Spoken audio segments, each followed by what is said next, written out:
बिस्मिल्लाहिर्रहमानिर्रहीम। अच्छा जी, सबसे पहले तो बतौर मुसलमान हमारा ईमान है कि सदा बादशाही हुक्मरानी अल्लाह पाक की है और उसी की हुक्मरानी है जब से दुनिया बनी है और जब दुनिया ख़त्म भी हो जाएगी उसके बाद भी। जो दुनिया में हुक्मरानी का कॉन्सेप्ट है, शायद हम मुसलमानों में वो कॉन्सेप्ट जो है हुक्मरानी का ये है कि वो अवाम के आगे जवाब दें और अवाम ही जो है असल हुक्मरान होती है और वो अपने नुमाइंदे चुन के लाती है। वो इसलिए लाती है कि वो उन पे हुक्मरानी या बादशाही ना करे, वो उन पे जो है उनकी खिदमत करे। अनफॉर्चुनेटली पाकिस्तान में थोड़ा सा जो है हुक्मरानी का कॉन्सेप्ट जो है किसी तरीके से हुक्मरानी हासिल हो जाए तो उसके बाद सब अपनी अपनी जगह पे जो है, मैं फिरौन तो वर्ड नहीं इस्तेमाल करूंगा, लेकिन अपना दिमाग कहीं और ले जाते हैं और उनको वो ऐसा लगता है कि वो आए हैं वापस ना जाने के लिए। ये बात जो है ना सिर्फ उन लोगों के लिए जो इलेक्टेड होकर आए हैं, नॉन इलेक्टेड लोग भी, और नॉन इलेक्टेड में भी एक खास कैटेगरी है, वो है केयर टेकर गवर्नमेंट।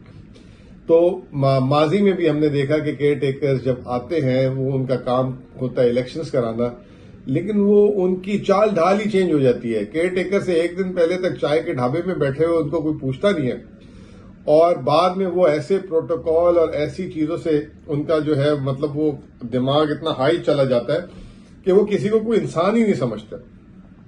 तो बहुत कम लोग ऐसे होते हैं कि जिनके जहन में ये बदबू ना चढ़े। और मेरा तजर्बा रहा है थोड़ा सा इस्लामाबाद में, जब इमरान खान वजीर आजम थे और शौकत तरीन वजीर खजाना थे, तो उनके साथ काम करने का, तो एक चीज तो मैंने देखी कि ये इंसान के अंदर गरूर कैसे चलता है। वहां पे जो नौकरशाही है ना, नौकरशाही जिस तरीके से सर होता है, लिफ्ट से लेकर आपके दफ्तर तक, आपके कदमों में जो है ना वो हाथ रख के जो लोग वहां पे चलाते हैं आपको जो है ना दुनिया के दूसरे लेवल पे ले जाते हैं।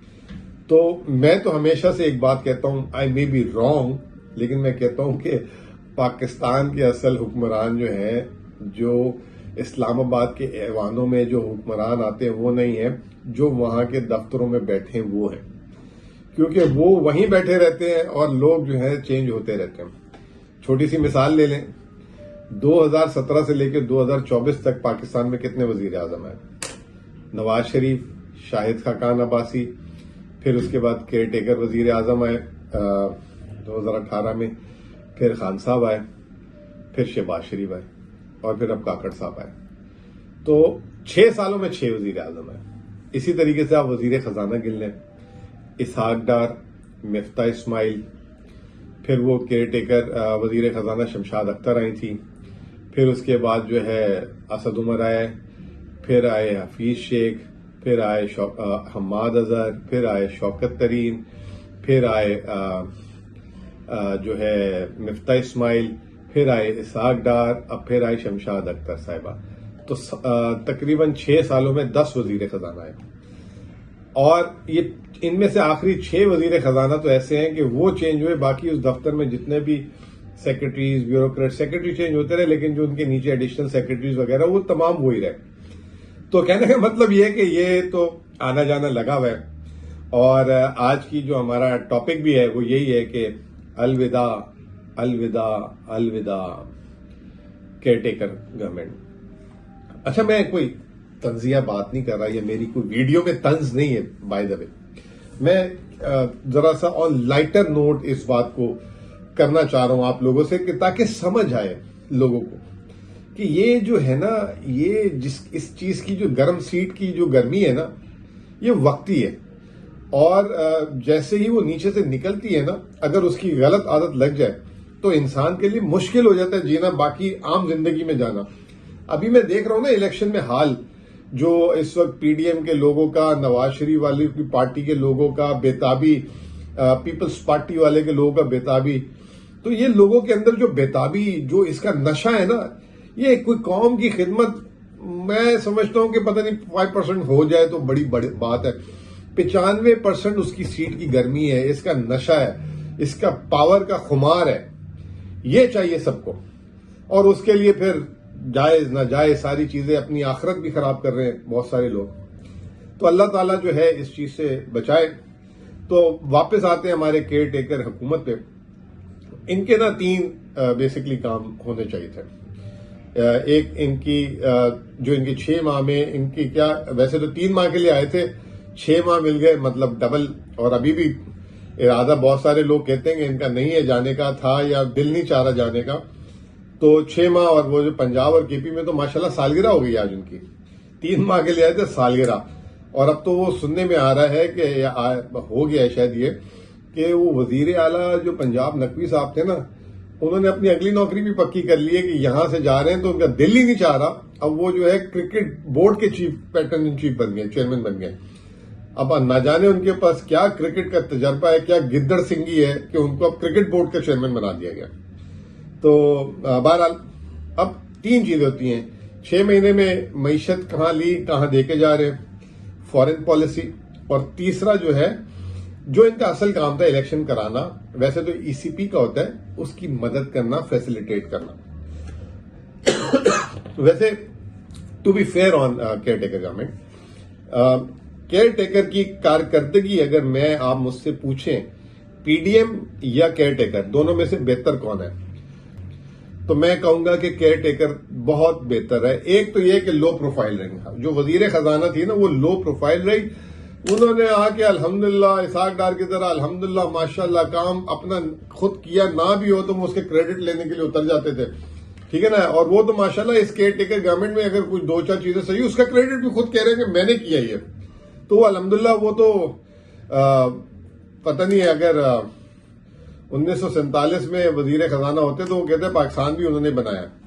बहरहाल एक क्रेडिट जाता है कि पेट्रोल की कीमतें जो हैं इनके दौर में कम हुई, जो एक रिलीफ था, लेकिन इलेक्ट्रिसिटी की प्राइसेस तो इसहाक डार साहब बढ़ा गए थे, ये भी उसके जो है ना सर्कुलर डेट को कम नहीं कर सके। और वो इलेक्ट्रिसिटी की कीमतें हर 3 महीने के बाद फ्यूल सरचार्जेस वगैरह बढ़ते जा रहे हैं। गैस की प्राइस इनके दौर में बहुत बड़ी है, और सुनने में आ रहा है कि जनवरी में फिर बढ़ने जा रही है। ये अब पाकिस्तान में गैस की कीमतें, मैंने 2 से 3 दफा इधर आप लोगों के साथ यूट्यूब में बात की है कि गैस की कीमतों से बिजली की कीमतों से, गैस की कीमतें बिजली की कीमतों से ज्यादा खतरनाक है, क्योंकि गैस जो है ना हर चीज में इस्तेमाल होती है। बिजली तो आपने एसी बंद कर दिया, आपने जान छुड़ा ली ना।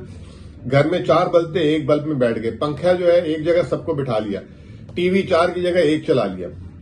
गैस जो है ना, आप खाने के ये चाय का टाइम अपना कम नहीं कर सकते, आप सर्दियों में गीजर का प्रॉब्लम खत्म नहीं कर सकते, फिर गैस से जो ये हम कपड़ा पहनते हैं, तंदूर की रोटियां बनती हैं, खाद वगैरह, तो जो गैस की जो महंगाई है ना, वो उसकी चेन बहुत लंबी है, तो वो इनके दौर में बढ़ी।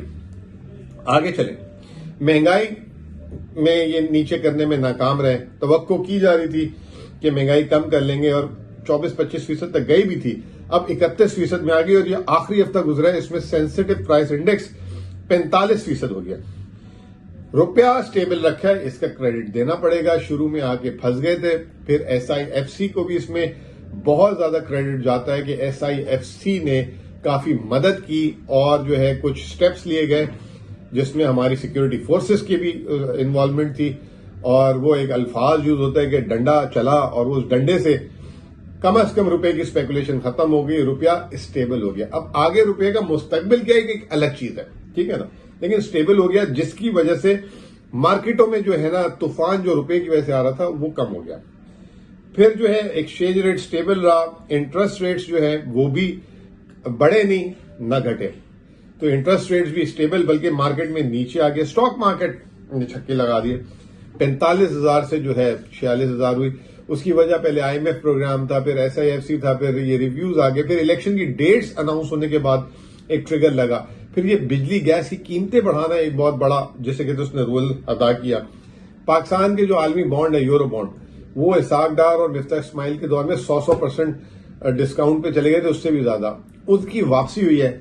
लेकिन अभी भी वो शक्ल नहीं बनी कि हम यूरो बॉन्ड जो है पाकिस्तान के लॉन्च कर सकें, ठीक है ना। स्मगलिंग का कंट्रोल हुआ, अच्छा खासा हुआ, जिसकी वजह से रुपया, बॉर्डर ट्रेड वगैरह में स्टेबिलिटी आई, ठीक है ना।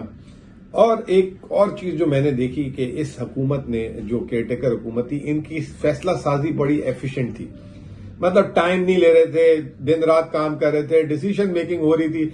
पॉलिटिकली क्योंकि इनका मैंडेट नहीं था तो इनके लिए फैसला करना आसान होता है, एक पॉलिटिकल गवर्नमेंट के लिए मुश्किल होता है। अब वो जो है ये चीज जो थी जो है इसको बताना जरूरी है। बट इन्होंने मईशत के इमाज में बहुत सारी चीजें जो इनके मैंडेट नहीं था उसको इन्होंने छेड़खानी की, जैसे एफबीआर को पूरा रिस्ट्रक्चर के लिए करना शुरू कर दिया, प्राइवेटाइजेशन को पूरे बोर्ड को, एक प्राइवेटाइजेशन मिनिस्टर भी लाए, नून लीग के थे वो आए थे और उन्होंने कहा 1 महीने में पीआईए बेचेंगे, ये करेंगे, वो करेंगे, फलाट करेंगे। तो कुछ चीजें इनकी मैंडेटेड नहीं थी, बाईपास भी किया। आईएमएफ की रिपोर्ट में बाय द वे इसके बारे में लिखा है, एसआईएफसी के उन्होंने बारे में बकायदा, हालांकि बहुत अच्छी मेरे ख्याल से एक इंस्टीट्यूशनल फ्रेमवर्क बनाया गया है और उससे मैंने जैसे कहा डिसीजन मेकिंग बड़ी एफिशिएंट हो गई है। लेकिन आईएमएफ कहता है उधर ट्रांसपेरेंसी के भी इश्यूज हैं और गवर्नेंस के भी, ऑब्वियसली, क्योंकि वहां पे हेड कर रहे हैं इसकी 2 कमेटीज हैं, एक एसआईएफसी एग्जीक्यूटिव कमेटी। अब जैसे एग्जीक्यूटिव कमेटी है, कल आखिरी इजलास होगा मेरे ख्याल से इस हुकूमत का, वो जो है उसके जो एजेंडा आइटम्स हैं इतने ज्यादा है कि अगर 2-2 मिनट भी किसी पे बात करें जिसमें पूरा दिन चाहिए एक आइटम पे बात करने के लिए, तो अगर 2-2, 3-3 मिनट भी करें तो घंटों चले। ऐसे लग रहा है कि बजट से बड़ा कल जो एजेंडा आइटम है, तो वो भी मेरे ख्याल से मैंडेट से थोड़ा ज्यादा है, छोड़ देना चाहिए था अगली हुकूमत में। अच्छी चीज आज 1-2 सुनने में आई, जैसे पीआईए की अब निष्कारी कह रहे हैं कि आने वाली हुकूमत ही कर ले, ठीक है ना, ये पहले बात मान लेते आप। फिर इसके अलावा दूसरी आज वो आई कि ये जो बिजली की कंपनी है उस पर फौजी वगैरह और फौज के लोग नहीं होने चाहिए, उनके अपने काम है। बिल्कुल सही बात है, इट इज इम्पॉर्टेंट कि जहां पे जो एक्सपर्ट्स हो, एफिशिएंट लोगों, कानून साजी करें, चेक्स लगाएं।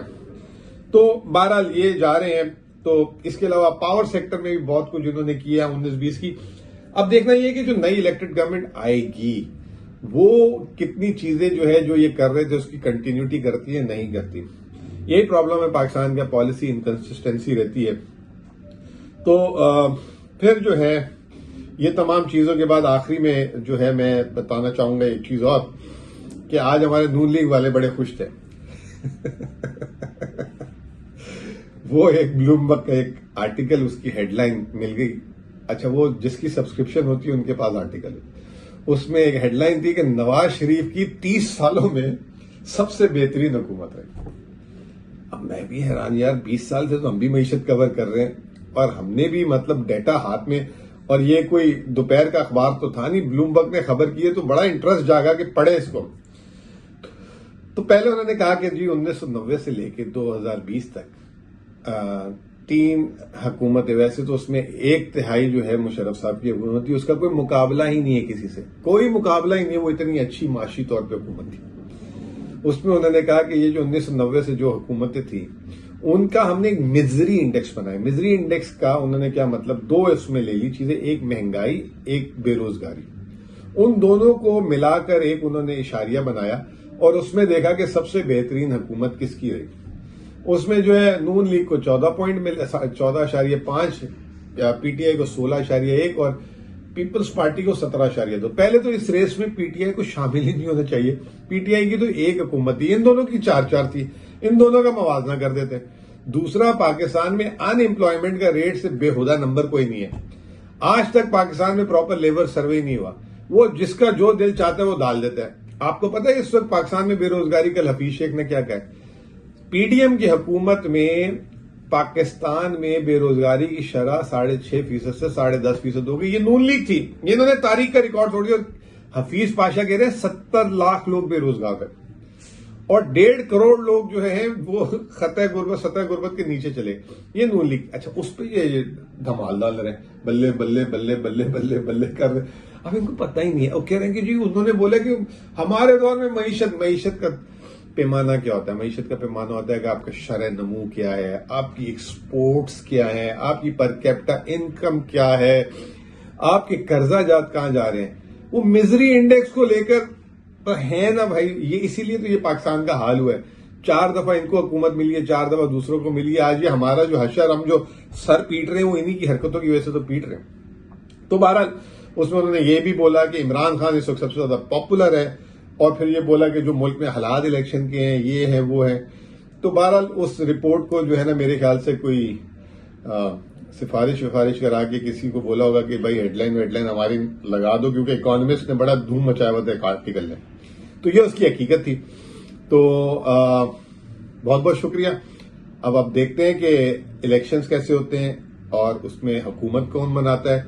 मैं पहले ही अपना व्यू पॉइंट दे चुका हूं कि ये जो हुकूमत आएगी 76 साल में, इतनी सख्त हुकूमत आएगी कि अगर वो आगे जाती है तो मुसीबत, पीछे हटती है तो मुसीबत, क्योंकि इतनी आसान नहीं है। IMF की रिपोर्ट पढ़ ले एक दफा तमाम सियासी जमातें, उसमें क्या लिखा है, और सोच समझ के जो है ना अपना जो भी पॉलिसी है मंशूर है, आवाम से सोच समझ के वादे करें। बहुत बहुत शुक्रिया।